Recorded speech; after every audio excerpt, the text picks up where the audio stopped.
Here I am with my not fully glued down wig that I don't know how to apply, so please don't clock me. Like, please don't clock me. Y'all let these white girls wear these ugly Party City wigs and don't say anything, so. Hey guys, so today I'm going to be showing you how I do my everyday makeup routine. This is going to be a quick look because I am needing to go to Dunkin' and to get my early bird special at the thrift store. So I need to go ahead and speed this along. I'm looking like a whole gremlin right now, but it's going to get better. So the first step in my makeup routine is just to make sure that all of your brushes should be very dirty. If they are not soaked and caked in product already, this is not going to work for you. I'm sorry. So I'm going to be doing a little bit of a chit chat through the video. I'm going to be talking about how Meg Thee Stallion is a feminist. So first we're going to start off with a base. I use the Milk Makeup Hydra Grip Primer and just going to put it on my cheeks. I also use another pore minimizing serum that I got from Marshall's. It's by the brand Miracle or Dewytree. It's called the Miracle Pore Minimizing Serum by Dewytree. I'm running out and I probably won't repurchase this, but this is just what I use. Okay, so today Meg released her New York Times opinion about the plight of women of color and how basically we have everybody's bag, but nobody has our bag. And I felt this was appropriate to talk about because yesterday was also Indigenous Peoples Day, and Indigenous women go missing and are murdered at an alarmingly high rate for how much of a small portion of the society they are at this time. So I'm going to go in with my Fenty Beauty, the Fenty Beauty Pro Filter Hydrating Foundation, and I have it in the color 110, and I'm also gonna mix it with my 110 in Revlon Color Stay. This is the combination version. And these are like, together these are so good, but this alone is my favorite foundation ever. So if you can just buy one, I would just buy this one. This one's also like $7 versus this one is like $35. I'm just starting out on the outer sides of my face with the darker color, which is the Color Stay, and I'm gonna go in with the Fenty on the inner parts of my face, but I'm gonna end up mixing it really well as well. So Meg's New York Times opinion video was so moving and I did shed a tear or two, but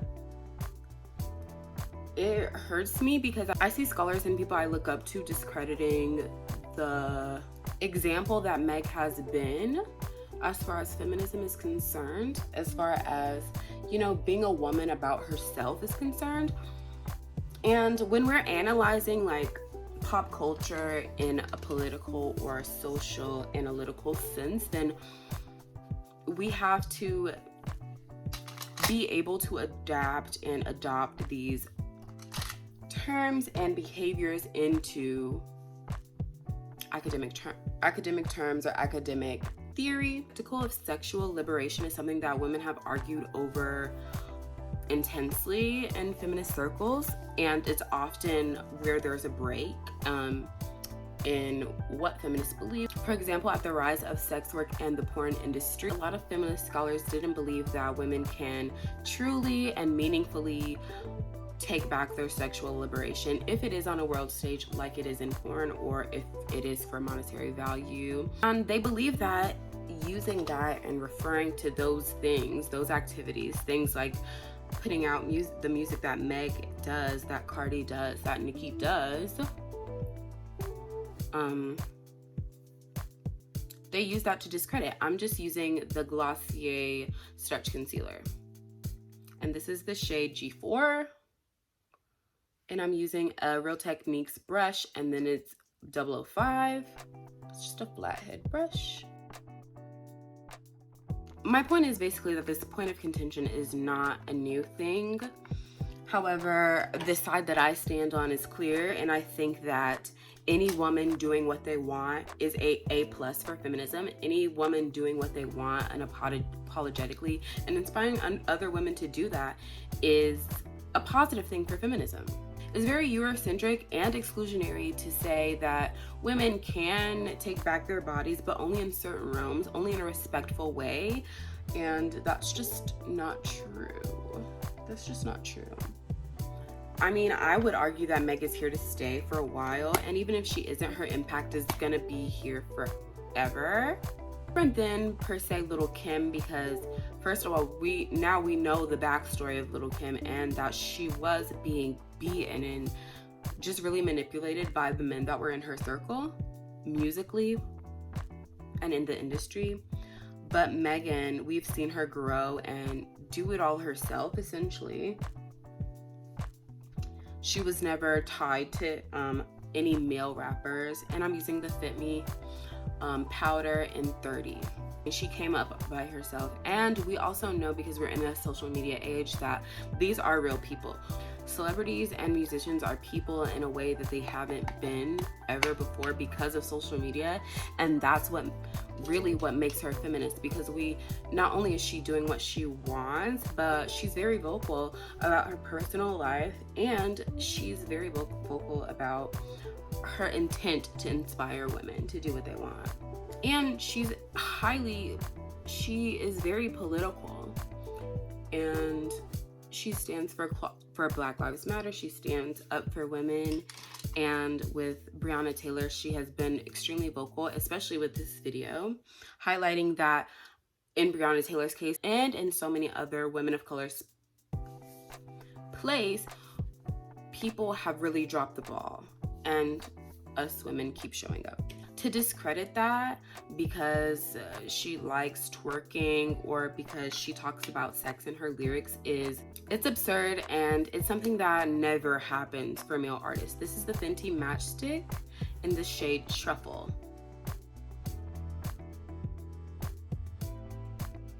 I think it's really unfair, especially for women of color, to demand that we perform feminism in a specific way, in a respectable way, and it's playing into respectability politics, which has never served me as a woman and has never served me as a Black person. So maybe I have a specific and biased view on this, but I'm completely over respectability. Respectability is a myth, because Donald Trump is the most unrespectable person ever to live, and there's people that will still argue and champion for him. No man is held to the same standard. Her music is not the feminist part of her. I'm not saying that WAP was a feminist anthem, though. I mean, if you say it was, I wouldn't argue with that. But that's not the point I'm trying to make. The point I'm trying to make is there is no wrong way to do feminism, and because Meg likes to sit on faces and she wants to make that known, it doesn't distract from who she is and what she stands for, which is ultimately that women do what they want to do. That's the whole point. It's like the whole point, you guys. Okay, so now I'm going in with Cloud Paint and Haze. Megan also has made several funds, scholarships, and things, and also just gives some money to women in general for nothing, frequently.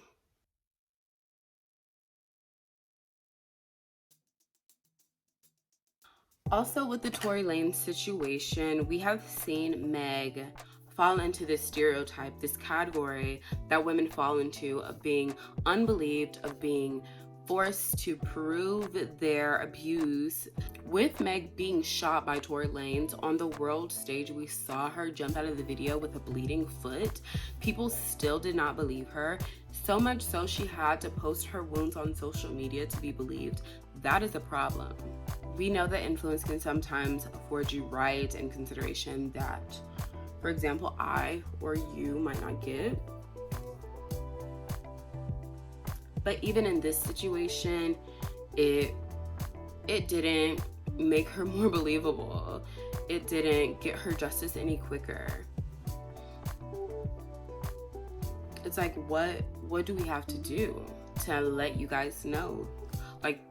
To force you guys to believe us? What do we have to do to be believed? Is it because she twerks? Is it because she's a large woman. Like, I don't understand. I don't know.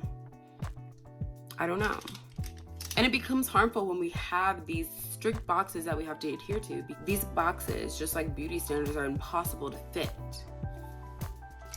And there's so many teeny tiny situations that could spill over into your ability to receive justice as a Black woman or a woman of color. I just highlighted using Fenty Beauty in Ginger Binge and Moscow Mule. I mixed the two. I guess that's why you're here. And now I'm going in with the Glossier Boy Brow in black. Okay, yay, we're mostly done now. I'm going to spray my face. And this is the Morphe setting spray. As a child, I had low self-esteem. And my parents were asking me, they were like, well, what could I have said? Like, what was it? We always told you were beautiful. Your family always told you were beautiful. People on the street always told you were beautiful. And I was telling them there's a specific thing. Like, I'm beautiful with an asterisk. Like, I'm beautiful when I'm presenting a certain way. I wasn't ever beautiful when I felt like I was being myself, when I felt like I was authentically me. Like, that's the difference. There's no icons in media that I look back to and I'm like, oh, I resonate with them. The first on-screen woman that I resonated with was Viola Davis when I was watching How to Get Away with Murder at the end of my high school career. Before that, there was no, I mean, there was Raven, but then again, she was a light-skinned person and I didn't resonate with that. She always had her hair done. Her hair, when I did see her hair, it didn't look like mine. It was straight and it was silky, and she also presented in a very stark way. Viola Davis showing her natural hair on How to Get Away with Murder was such a huge thing, and I don't remember resonating with anyone like I did when I first saw that scene. I'm doing liner with the Wet n Wild megaliner.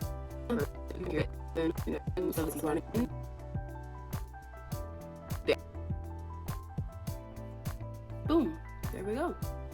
So now I'm just gonna do this eye really quick and I'll come back after that. Ultimately, I just think it's not our place to police how people are performing their feminism. They are cousins and not twins or sisters, but that's fine. It's on your YouTube. All right, so my lashes are 2 stacked lashes that I got from a huge pack from Shein. I'm using the Green Duo brush on lash adhesive, and I'm also taking my Brushworks tweezers. I use these angle tweezers like this. Ooh, yeah, it looks like a little dagger. Please let me know what you guys think about this. Do you think that, do you think that women can be, okay, let me also preference this. Don't answer if you're a man. Okay, but anyway, now that that's out of the way, if you are a woman, do you believe that women can be sexually liberated in a meaningful way? Even if there is a spectacle, even if it is on quote unquote, can women be sexually liberated through porn? Can women be sexually liberated through sex work? What do you think? So there's that. It looks good if you don't look at it too closely.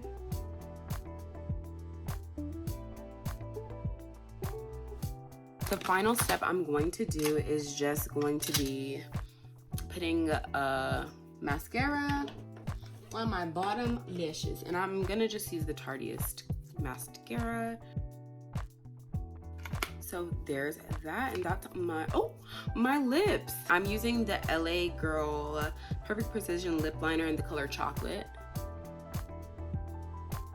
And I'm just gonna take the black liner that I just used and make it slightly darker on the outer corner.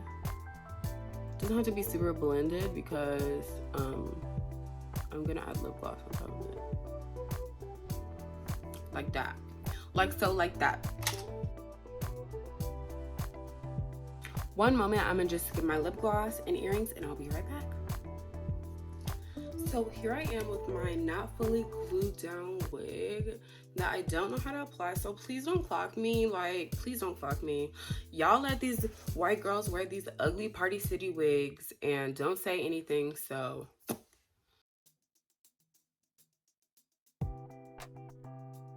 here's the finished look. I hope that you guys enjoyed my makeup tutorial.